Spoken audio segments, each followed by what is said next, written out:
It welcome to Derry show Stephen King की लिखी novels पर बेस्ड है। स्टीफन किंग की वास्ट यूनिवर्स, इट और डेरी के बैकग्राउंड इन्फॉर्मेशन के लिए पहले मेरा बिफोर यू वॉच वाला वीडियो देख लेना। Long story short, Derry town में एक ऐसी डार्क एंटिटी है जो हर 27 साल में अपनी भूख मिटाने जागती है। इस एंटिटी या इट को ह्यूमंस के डर यानी फियर से एनर्जी मिलती है। एक तरह से ये शो 2017 और 19 में आए इट मूवीज का प्रीक्वेल है। उन मूवीज में मैटर इन द टर्टल और नॉवेल्स के कुछ इंपॉर्टेंट एलिमेंट्स को पूरी तरह से इग्नोर किया गया था। ये एक शो होने की वजह से राइटर्स के पास स्टोरी के डीप में जाने के लिए काफी टाइम है, तो प्रीक्वेल होने के बावजूद भी इसकी स्टोरी ओरिजिनल मूवी से थोड़ी हटके हो सकती है। सीजन 1 में हम 1962 वाले डेरी टाउन की कहानी देखेंगे। रूमर्स के मुताबिक इसके आने वाले अगले 2 सीजन्स 27 साल पीछे की कहानियां दिखाएंगे। तो सीजन 2 1935 और सीजन 3 1908, अगर ये शो रिन्यू होता है तब की बात। ओके, एपिसोड 1 के ओपनिंग सीन में हमने देखा कि मैटी नाम का एक बच्चा डेरी के कैपिटल थिएटर में बैठा बिना टिकट निकाले चुपके से द म्यूजिक मैन मूवी देख रहा था। तभी एक थिएटर अटेंडेंट उसे पकड़ने चला आया। मैटी किसी तरह इससे बचते बचाते एक पोस्टर के पीछे जाकर छुप गया। थिएटर अटेंडेंट ने अपने साथी हैंक से पूछा कि क्या उसने मैटी को यहाँ से भागते हुए देखा है। अपैरेंटली ये इनके लिए काफी कॉमन बात थी। इनकी बातें सुन के लग रहा था कि मैटी की फैमिली में कोई इस पर ज्यादा ध्यान नहीं देता।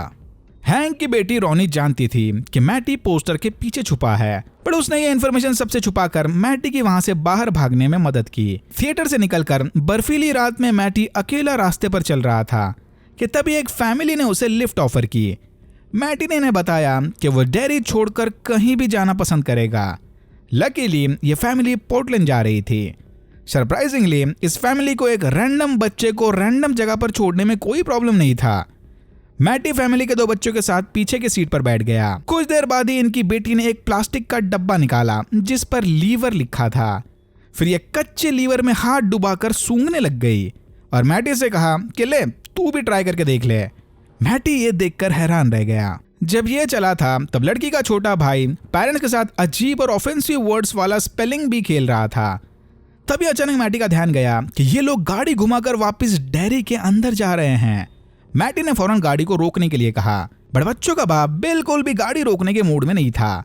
मैटी ने पैनिक होकर खुद स्टीयरिंग व्हील घुमाने की कोशिश की। तभी इसका हाथ ड्राइवर की पत्नी को लग गया जो कि प्रेग्नेंट थी। मैटी का धक्का लगते ही ये लेबर में चली गई और इसने 1.5 सर और चमगादड़ का पर लगे ये बेबी मॉन्स्टर को जन्म दिया जो कि मस्त गाड़ी के अंदर अम्बिलिकल कॉर्ड से लटका उड़ रहा था। मैटी ने डर के मारे अपनी आंखें बंद कर दी। यह देखकर फैमिली के सारे मेंबर्स गाड़ी रुकाकर मैटी को घूरने लगे। मैटी की आंखें खोलते ही उस बेबी मॉन्स्टर ने इस पर हमला कर दिया। 4 महीने बाद मेजर लीरॉय हैनलन और कैप्टन पाउली रूसो डेरी के मिलिट्री बेस पर लैंड हुए। डेरी नजदीकी सोवियत कैंप से सिर्फ 7 घंटे की दूरी पर था और सोवियत यूनियन के साथ चले कोल्ड वॉर को जीतने यूएस गवर्नमेंट इधर कोई स्पेशल मिशन पर काम कर रहे थे, जिसके बारे में हम आगे बात करेंगे। बेस के अंदर जाते ही मेजर हैनलन को रेसिज्म फेस करना पड़ा, ऑब्वियसली क्योंकि ये 1960s का अमेरिका है। ये देखकर जनरल शॉ ने फौरन उस रेसिस्ट ऑफिसर को सस्पेंड करने की धमकी दी और हैनलन से माफी मांगी। फिर हमारी मुलाकात स्टोरी के बच्चा गैंग से हुई। लिली, मार्ज, फिल और टेडी। स्कूल पुलिस लिली के लॉकर में अचार की भरनियां रखकर उसे परेशान कर रहे थे क्योंकि लिली के पापा अचार की फैक्ट्री में काम करते वक्त एक एक्सीडेंट में मारे गए थे। फिल को लगता है कि गवर्नमेंट डेरी के मिलिट्री बेस में शायद एलियंस पर रिसर्च कर रहे थे। शुरू में ये सारे बच्चे बड़ा ही स्ट्रेंजर थिंग्स वाला वाइब दे रहे थे। रात में होमवर्क करते वक्त फिल और टेडी मैटी के बारे में बात करने लगे जो कि इनका काइंड ऑफ बेस्ट फ्रेंड था। दोस्त होने के बावजूद भी ये दोनों बेचारे का बर्थडे भूल गए थे। मैटी की मम्मी तो इन्हें कैंडी की रिश्वत खिलाकर उसके बर्थडे पार्टी पर बुलाया करती थी, इंडिकेटिंग कि शायद मैटी बस इनका नाम का ही अच्छा दोस्त था। बट जो भी हो, इन्हें लगता है कि मैटी के साथ जो कुछ भी हुआ वो काफी बुरा हुआ। दोनों ही अंदर अंदर से जानते थे कि इनका दोस्त मैटी शायद अब इस दुनिया में नहीं रहा। दूसरी तरफ लिली बाथरूम में बैठे अपने ब्रेसलेट को देखते हुए मैटी को याद कर रही थी। ब्रेसलेट में लगा ये टर्टल चार्म उसे मैटी ने गिफ्ट किया था। न्यू ईयर की रात मैटी चुपके से लिली को अपने सीक्रेट अड्डे पर ले गया था, काइंड ऑफ अ डेट।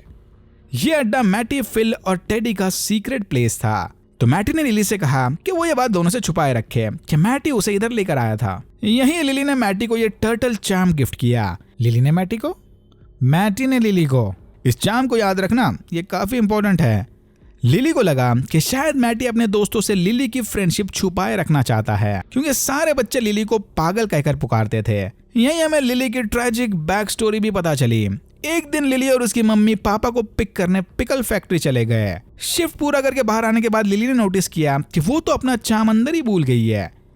जब उसके पापा लिली का चार्म लाने अंदर गए तब एक मशीन के अंदर अटक कर मर गए। कहा जाता है कि उनकी बॉडी अचार के साथ टुकड़ों में बंटकर अलग अलग पिकल जार में पैक हो गई थी। बस उसी दिन से लिली खुद को अपने पापा की मौत का जिम्मेदार मानती है। एनीवेज, फायरवर्क्स को देखते हुए मौके पर चौका मारने मैटी लिली को किस करने चला गया। ये देखकर लिली हैरान रह गई।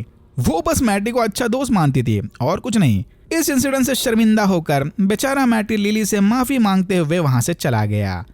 उस रात लिली ने मैटी को आखिरी बार देखा था। पापा की मौत के 1 साल बाद भी लिली आज तक उनकी कब्र देखने नहीं गई। लिली का ये बिहेवियर उसकी माँ को बिल्कुल पसंद नहीं था। फिर लिली नहाने अंदर चली गई। तभी टब के अंदर से लिली को मैटी की आवाज सुनाई दी, जो कि द म्यूजिक मैन मूवी का गाना गा रहा था। लिली को लगा कि मैटी शायद इतने दिनों से नीचे ड्रेनेज सिस्टम में छुपा हुआ है। इसने मैटी से रिक्वेस्ट की कि वो प्लीज वापस घर चला आए, बट जवाब में मैटी ने कहा कि वो उसे नहीं जाने देगा। फिर ड्रेनेज के अंदर से ब्लडी फिंगर्स बाहर आए। ये देखकर लिली काफी डर गई। अगले दिन लिली ने स्कूल जाकर मार्ज को सब कुछ बता दिया। लिली की बहकी बहकी बातें सुनकर मार्ज उसे पकड़कर वॉशरूम में ले गई। इसने लिली को बताया कि खबरदार इसने ये बात किसी और को बताई तो। ऑलरेडी सारा स्कूल लिली को पागल समझता है और उसमें यह नया एडिशन आग में घी डालने के बराबर होगा। मार्ज से सपोर्ट ना मिलने पर लिली फिल और टेडी से मिलने चली गई, बट इन दोनों को भी लिली की बातों पर बिल्कुल भरोसा नहीं था। दूसरी तरफ शॉ हैनलन को मिशन ब्रीफिंग दे रहा था। यह हमें पता चला कि कोरियन वॉर के दौरान हैनलन एक जानलेवा प्लेन क्रैश में जिंदा बच गया था। उस क्रैश में हैनलन को एक स्पेशल इंजरी हुई थी। शॉ हैनलन की इन्हीं स्किल्स को यूज करके मिलिट्री का नया B-52 बॉम्बर टेस्ट करना चाहता है। फिर हमने देखा कि टेडी एक निहायत ही कंजर्वेटिव जूइश फैमिली से आता है। डिनर के टाइम टेडी ने अपने पापा से पूछा कि क्या कोई बच्चे को ड्रेनेज सिस्टम में भी किडनैप करके रख सकता है। ये सुनते ही टेडी का बाप काफी गुस्सा हो गया कि उसका बेटा दिन रात कॉमिक्स पढ़ के फैंटेसी दुनिया में पागल हुए जा रहा है। इसने टेडी को याद दिलाया कि उसके ग्रैंड पेरेंट्स बाल बाल होलोकॉस्ट से बचकर भागे हैं। अगर नाजीज जूइश लोगों की चमड़ी उधेड़ कर उसका लैंप बना सकते हैं तो सर फिरे लोग बच्चों को सीवर सिस्टम में भी किडनैप करके रख सकते हैं। डिनर के बाद टेडी अपने रूम में बैठा कॉमिक्स पढ़ रहा था कि तभी अचानक उसके साइड में रखा लैंप चेंज होकर ह्यूमन स्किन वाला लैंप बन गया। टेडी चिल्लाते हुए जाकर डेस्क के नीचे छुप गया, बट वो लैंप रोल होते हुए उसके पीछे आ रहा था। टेडी की चीखें सुनकर फौरन उसका भाई रूम के अंदर चला आया। भाई के अंदर आते ही टेडी के रूम में सब कुछ फिर से नॉर्मल हो गया। टेडी की बातें सुनकर फिल और लिली समझ गए कि इनके साथ जो कुछ भी हो रहा है वो सब रियल है। फिर ये तीनों लाइब्रेरी जाकर न्यूज आर्टिकल्स पढ़ने लग गए। फिल की छोटी बहन सूजी भी इनके साथ चली गई। Again stranger things type vibes. यहीं इन्हें पता चला कि मैटी को आखिरी बार एक लड़की ने कैपिटल थिएटर में देखा था। सारे समझ गए कि वो लड़की पक्का रोनी ही होगी। पहले तो रोनी ने इनकी मदद करने से साफ मना कर दिया, क्योंकि ब्लैक कम्युनिटी के होने की वजह से पुलिस मैटी का इल्जाम रोनी के बाप के ऊपर डालने की फिराक में थे। बट जैसे ही उसे पता चला कि लिली को ड्रेनेज पाइप में से गाने की आवाज सुनाई दी, इसने अपना इरादा बदल दिया, क्योंकि रोनी ने भी पाइप्स में से गानों की आवाज सुनी थी। रोनी ये भी जानती थी कि वो गाना द म्यूजिक मैन मूवी का है। दूसरी तरफ हैनलन के ऊपर कुछ गैस मास्क पहने अटैकर्स ने हमला कर दिया। ये हैनलन पर बंदूक तानकर उससे B-52 बॉम्बर्स के स्पेसिफिकेशंस पूछने लग गए, पर तभी रूसों ने वहां आकर अटैकर्स को भगा दिया। उधर रोनी सबको लेकर चुपके से थिएटर में चली गई। फिर ये सारे द म्यूजिक मैन का ये गॉट ट्रबल गाना लगाकर अपनी रिसर्च करने लगे। लिली ने फौरन पहचान लिया कि मैटी यही गाना गा रहा था। तभी इनका ध्यान गया कि मूवी के अंदर खड़े लोगों में मैटी भी शामिल था। सारे मैटी को पुकारने लग गए, जो कि किसी बीबी को लेकर खड़ा था। मैटी ने सबको ये बोलकर गिल्ट ट्रिप में डाल दिया कि जब जरूरत थी तब तो सारे गायब थे, इसे अब आवाज देकर क्या फायदा। फिर मैटी ने पेनीवाइज स्टाइल में इविल स्माइल देकर सबके ऊपर उस मॉन्स्टर बेबी को फेंक दिया। पर्दे से बाहर निकलते ही उस मॉन्स्टर बेबी ने फिल और टेडी को मार दिया। प्रोजेक्शन रूम में होने की वजह से सिर्फ रॉनी ही सेफ थी। लिली ने सूजी का हाथ पकड़कर उसे बचाने की कोशिश की, बट एन मोमेंट पर मॉन्स्टर बेबी ने उस पर भी हमला कर दिया। सरप्राइजिंगली इधर मौका होने के बावजूद भी उस मॉन्स्टर ने लिली को छोड़कर सिर्फ सूजी को अपना शिकार बनाया। मे बी क्योंकि लिली ने हाथ में वो टर्टल ब्रेसलेट पहना था और स्टीफन किंग यूनिवर्स में मैटरिन द टर्टल इट का आर्च एनिमी और प्रोटेक्शन की निशानी है। रॉनी किसी तरह थिएटर रूम में घुसकर लिली को बाहर ले आई। बाहर आते ही लिली ने देखा कि उसने सूजी का कटा हुआ हाथ अभी भी पकड़े रखा है। और यहाँ होता है एपिसोड 1 खत्म। यस, जिस गैंग को हम लूजर्स क्लब या स्ट्रेंजर थिंग्स का बच्चा गैंग समझ रहे थे, उनके आधे से ज्यादा मेंबर्स ढेर। एपिसोड 2 के ओपनिंग सीन में हमने देखा कि लिली को थिएटर वाले उस इंसिडेंट के डरावने सपने आ रहे थे। पिछली बार की तरह इस बार भी पुलिस हादसे का सारा इल्जाम रॉनी के पापा हैंक के सर पर डालने की फिराक में थे। 2 ऑफिसर्स कॉन्स्टेंटली हैंक के घर के बाहर तैनात उस पर नजर रखे हुए थे। हैंक की माँ को डर है कि ये कोई ना कोई रास्ता ढूंढकर उसे फंसा ही देंगे। रॉनी चुपके से दरवाजे पर खड़ी इनकी सारी बातें सुन रही थी, पर तभी हैंक ने उसे बुलाकर दिलासा दिया कि डोंट वरी, पुलिस इनका कुछ नहीं बिगाड़ सकती। हैंक ने रॉनी को सेफ रखने उसका स्कूल जाना बंद कर दिया था, पर दादी अम्मा को लगता है कि ऐसा करना ठीक नहीं होगा। रॉनी को जल्द से जल्द वापस स्कूल भेजना होगा। मेजर हैनलन की फैमिली भी फाइनली डेरी पहुंच गई। एक पड़ोसी का रिएक्शन देखकर हैनलन की बीवी शार्लेट समझ गई कि ये इलाका भी रेसिस्ट बंदों से भरा पड़ा है। हैनलन के बेटे विल ने ऊपर रूम में जाकर देखा कि पापा उसके लिए टेलीस्कोप लेकर आए हैं। ये देखकर विल काफी खुश हुआ। हैनलन ने यह टेलीस्कोप पास ही के एक लोकल एंटीक स्टोर से खरीदा था, बट विल नहीं जानता था कि यह गिफ्ट का आइडिया हैनलन को शार्लेट ने दिया था, क्योंकि सिर्फ मम्मी को पता था कि उसके बेटे को स्पोर्ट्स नहीं साइंस में ज्यादा इंटरेस्ट है। उधर मार्ज अपने पूरे एफर्ट्स लगाकर स्कूल के popular girl gang Patty Cakes को ज्वाइन करने में लगी हुई थी। तभी सबका ध्यान गया कि रॉनी ने फिर से स्कूल ज्वाइन कर लिया और सरप्राइजिंगली वो लिली के साथ बात कर रही थी। फिर पैटी केक्स लिली और रॉनी का मजाक बनाने लग गए कि एक मर्डरर की बेटी और पागल खाने से भागी हुई लड़की बेस्ट फ्रेंड्स बन गए हैं। यस, यहीं में पता चला कि पापा की मौत के बाद लिली कुछ दिनों के लिए डेरी के जुनिपर हिल असाइलम में भर्ती थी। तब से उसका नाम पागल लिली या लूनी लिली पड़ गया। क्लास में जाते ही लिली का हाल चाल पूछने के बहाने मार्ज ने उसे समझाया कि वो रॉनी से ज्यादा दूर रहे, बट मार्ज के इस बर्ताव से लिली काफी नाराज हो गई। तभी वहां विल आ गया, न्यू स्टूडेंट। क्लास में एंटर करते ही एक बच्चे ने उसकी चेयर खींचकर उसे गिरा दिया, बट पहले ही दिन विल की पेंसिल चॉइस से इंप्रेस होकर रिच उसका दोस्त बन गया। दूसरी तरफ कर्नल ने हेलन को बताया कि शायद वो हमला इस पर रेसिस्ट सार्जेंट मास्टर्स ने किया होगा। हेलन ने इधर यह भी कंफर्म किया कि उस रात अटैकर्स ने मैकानो पीएम नामी एक स्पेशल पिस्टल यूज की थी। शार्लेट ग्रोसरीज लेने के बहाने डेरी टाउन के सैर पर निकल पड़ी। लोकल लोगों का रिएक्शन देखकर ये समझ गई कि यहाँ मिक्स बैग टाइप के लोग भरे हुए हैं, कुछ रेसिस्ट तो कुछ एकदम वेलकमिंग। बुचर शॉप पहुंचकर शार्लेट ने नोटिस किया कि इधर के लोग पॉल बनियन के स्टैचू को लेकर काफी अगेंस्ट थे। उन्हें यह आइकॉनिक स्टैचू अपने टाउन में नहीं चाहिए था। तभी शार्लेट का ध्यान गया कि बाहर कुछ बुलीज एक बच्चे को पीट रहे थे। सरप्राइजिंगली बुचर और आसपास खड़े बाकी सारे लोगों ने इस बात को पूरी तरह से इग्नोर कर दिया, मानो ये उनके लिए एकदम आम बात थी। जैसे कि मैंने मेरे बिफोर यू वॉच वाले वीडियो में कहा था, वो एंटिटी टाउन के एडल्ट्स के दिमाग पर कंट्रोल करती है ताकि वो ऐसी डार्क और डिप्रेस्ड चीजों को इग्नोर कर सकें। पर शार्लेट इस टाउन में नहीं थी। उसने फौरन बाहर जाकर बुलीज को भगा दिया। ये देखकर सारे शार्लेट को अजीब नजरों से घूरने लग गए कि मानो इसने कोई गलत काम किया हो। डिनर के टाइम शार्लेट ने हेलन और विल को इस इंसिडेंट के बारे में बताया। हेलन का मानना है कि शार्लेट को इस लोकल मैटर में नहीं पड़ना चाहिए। अपेरेंटली शार्लेट की इसी बिहेवियर की वजह से उन्हें पिछला टाउन भी छोड़ना पड़ा था। मम्मी पापा को डिनर टेबल पर झगड़ता देख विल अपने रूम में चला गया। अपनी गलती का एहसास होते ही हेलन ने शार्लेट से माफी मांगी। रॉनी ब्लैंकेट ओढ़कर सोने की कोशिश कर रही थी, पर तभी उसका बेड और ब्लैंकेट वूम में ट्रांसफॉर्म हो गया। रॉनी किसी तरह एंटिटी के पेट को फाड़कर बाहर आ गई। फिर उसने देखा कि बेड की जगह उसकी माँ बैठी थी। मम्मी का भूत रॉनी को ताने मारने लगा कि बिल्कुल ऐसे ही डिलीवरी के टाइम रॉनी ने उसकी माँ की जान ले ली थी।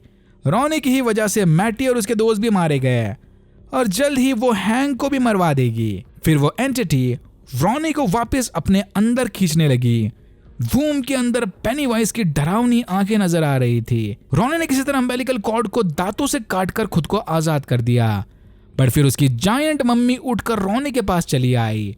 रोनी की चीखें सुनकर हैंक दरवाजा खोलकर अंदर चला आया और एज एक्सपेक्टेड हैंक के अंदर आते ही रूम फिर से नॉर्मल कंडीशन में चला गया। हैंक ने रोनी को दिलासा देते हुए समझाया कि वो अब पूरी तरह से सेफ है। भाई इस सीन ने तो उस थिएटर वाले इंसिडेंट को भी पीछे छोड़ दिया। Showrunners are cooking. Dick Halloran अपने साथियों के साथ पब में बैठा दारू पी रहा था। तभी यहाँ पुलिस चीफ बावर्स आ गया। फिर टाउन के 2 मेंबर्स ने बावर्स को आकर धमकी दी कि अगर इसने जल्द से जल्द सारे मिसिंग चिल्ड्रन का इल्जाम हैंक के सर पर नहीं डाला तो वो अपनी सेटिंग लगाकर सीधा बावर्स को ही रिप्लेस कर देंगे। ये डेरी टाउन है और इधर वही होगा जो टाउन के लोकल लोग चाहेंगे। इनके जाने के बाद बावर्स ने बारटेंडर को इशारा करके डिक हैलोरन की गैंग को भी पब से बाहर भगा दिया। फिर ये तीनों नशे की हालत में एयरफोर्स बेस पहुंच गए। पहले गार्ड लेट होने की वजह से इन्हें अंदर नहीं छोड़ रहा था, पर जैसे ही गार्ड के सीनियर को पता चला कि बाहर खड़े 3 सोल्जर्स में से एक बंदा डिक हैलोरन है, उसने फौरन स्पेशल परमिशन देकर सबको अंदर जाने दिया। ये देखकर सारे समझ गए कि डिक यहाँ वाकई में कोई इंपॉर्टेंट मिशन पर काम कर रहा था। अगर आपने बुक्स पढ़ी है या फिर द शाइनिंग मूवी देखी है तो इस कैरेक्टर से बड़े अच्छे से वाकिफ होंगे। डिक हैलोरन के पास द शाइन नामी स्पेशल एबिलिटी है, जिसकी मदद से वो सुपरनैचुरल इवेंट्स को फील कर सकता है और कुछ कंडीशन में द शाइन एबिलिटी वाले पास्ट और फ्यूचर इवेंट्स को भी देख सकते हैं। एनीवेज, सुबह होते ही कर्नल फुलर ने डिक को बताया कि अगर इसके पावर्स ने जल्दी कोई रिजल्ट्स नहीं दिए तो वो इसके सारे स्पेशल प्रिविलेजेस छीन लेगा। स्कूल में लंच के दौरान रोनी ने लिली को अपने साथ हुए इंसिडेंट के बारे में बताया। रोनी का मानना था कि इन्हें पुलिस को जाकर सब कुछ सच सच बता देना चाहिए कि डेरी में कोई मॉन्स्टर है जो सारे बच्चों को मार रहा था। बट लिली को लगता है कि ये मॉन्स्टर वगैरह की बातें करने पर शायद अथॉरिटीज उसे पागल समझकर वापस पागल खाने भर्ती करवा दें। रोनी ये सुनकर काफी गुस्सा हो गई कि साला इधर इसके पापा की जान लाइन पर है और लिली को इधर अपने बारे में पड़ी है। रोनी को कैफेटेरिया में गुस्सा करता देख टीचर ने उसे डिटेंशन रूम में भेज दिया। विल और रिच लॉकर एरिया में बैठे लंच कर रहे थे। यहीं हमें पता चला कि रिच का मार्ज पर जबरदस्त क्रश है। तभी एक स्टूडेंट ने आकर कॉरिडोर में स्टिंक बॉम्ब फोड़ दिया। टीचर को लगा कि ये काम विल का था तो उसने इसे भी रोनी के साथ डिटेंशन रूम में भेज दिया। शार्लेट टाउन की सैर करते हुए इस एंटीक शॉप में पहुंच गई जहां से हैनलन ने वो टेलीस्कोप खरीदा था। शार्लेट और शॉप के ओनर रोज इंस्टेंटली एक दूसरे के दोस्त बन गए। उधर डिटेंशन रूम में रोनी के समझ आया कि विल 1 नंबर का पड़ाकू बंदा है। तभी इनका ध्यान गया कि पुलिस लिली को गाड़ी में बिठाकर कहीं ले जा रही है। बावर्स ने लिली को अकेले में ब्लैकमेल किया कि अगर उसने हैंक का नाम नहीं लिया तो वो उसे वापस पागल खाने भिजवा देगा। लिली जानती थी कि उस रात हैंक इनके साथ थिएटर में नहीं था, बट बावर्स की धमकी से डरकर लिली ने इसके हाँ में हाँ मिला दी। बस फिर क्या था, लिली की झूठी गवाही मिलते ही पुलिस ने हैंक को अरेस्ट कर लिया। ये देखकर रोनी गुस्से में रोते हुए लिली के घर जाकर उस पर चिल्लाने लगी कि सब कुछ सच सच पता होने के बावजूद भी इसने झूठी गवाही देकर हैंक को पकड़वा दिया। हैनलन ने शॉ को बताया कि माना कि मास्टर्स 1 नंबर का रेसिस्ट बंदा है, बट उस रात मास्टर्स ने इस पर हमला नहीं किया था। जो गन अटैकर्स ने यूज की थी, मास्टर्स तो उसे ढंग से लोड भी नहीं कर पा रहा था। हैनलन की बातें सुनकर शॉ ने फाइनली एक्सेप्ट कर लिया कि यस, वो इनका ही बनाया एक टेस्ट था। प्लेन क्रैश वाले एक्सीडेंट में हैनलन के दिमाग पर चोट लगी थी, जिसके बाद उसका एमिग्डाला डैमेज हो गया था, यानी दिमाग का वो हिस्सा जो डर के फीलिंग्स पैदा करता है। इसका मतलब इस इंजरी के बाद हैनलन को बिल्कुल भी फियर या डर महसूस ही नहीं होता। जनरल शॉ हैनलन की इसी स्पेशल एबिलिटी को अपने सीक्रेट मिशन में यूज करना चाह रहे थे। थोड़ा झिझाने के बाद हैनलन इसकी मदद करने के लिए मान गया। उधर लिली ग्रोसरीज खरीदने शॉपिंग मार्ट गई थी, तभी एंटिटी ने उसे एक कोने में ट्रैप कर दिया। लिली ने देखा कि उसके चारों तरफ अचार के रैक्स हैं, जिसके जार्स में उसके पापा के टुकड़े बंद थे। फिर ये जार जमीन पर गिरकर फूट गए और उसके पापा के टुकड़े एक दूसरे से अटैच होकर लिली के पास आने लगे। लिली ये देखकर जोर जोर से चिल्लाने लग गई। कैशियर के वहां आते ही हमने देखा कि वो मॉन्स्टर गायब हो गया और जमीन पर बस एक ही पिकल जार टूटा पड़ा है। इस इंसिडेंट के बाद लिली की मां ने उसे वापस जुनिपर असाइलम हिल में भर्ती करवा दिया। शॉ हैनलन को इनके सीक्रेट बेस पर ले गया, जहां इसे पता चला कि डेरी के अंदर एक ऐसा एंशिएंट वेपन दफन है जो लोगों के अंदर भयानक डर पैदा कर सकता है, एकदम जानलेवा टाइप का। ये लोग उसी वेपन की मदद से कोल्ड वॉर के शुरू होने से पहले ही जीतना चाहते हैं। अब क्योंकि हैनलन को बिल्कुल भी डर नहीं लगता, इसीलिए वो वेपन को ढूंढने और बाद में उसे यूज करने के लिए एकदम परफेक्ट कैंडिडेट है। ये लोग इधर डिक की साइकिक एबिलिटी की मदद से वेपन की लोकेशन को ढूंढ रहे थे, बट इन्हें अभी तक एग्जैक्टली नहीं पता कि वो वेपन आखिर है क्या। ये बस इतना जानते हैं कि उस वेपन के आसपास कुछ बीकन्स हैं जिसकी मदद से ये उसकी लोकेशन पिन पॉइंट कर सकते हैं। उसी रात एक खुदाई की साइट पर इन्हें एक गाड़ी दफन मिली जिसके अंदर ढेर सारे बॉडीज थे। ये देखकर डिक ने फुलर को बताया कि हम अब उस वेपन के और भी ज्यादा करीब पहुंच गए हैं। और यहाँ होता है एपिसोड 2 खत्म। अगर आपको वीडियो अच्छा लगा तो please like share and subscribe for more videos like this. मैंने ऐसे और भी वीडियोस बनाए जिनके लिंक्स आपको डिस्क्रिप्शन बॉक्स में मिल जाएंगे। Thank you very much for watching and I'm hoping to see you in my next one.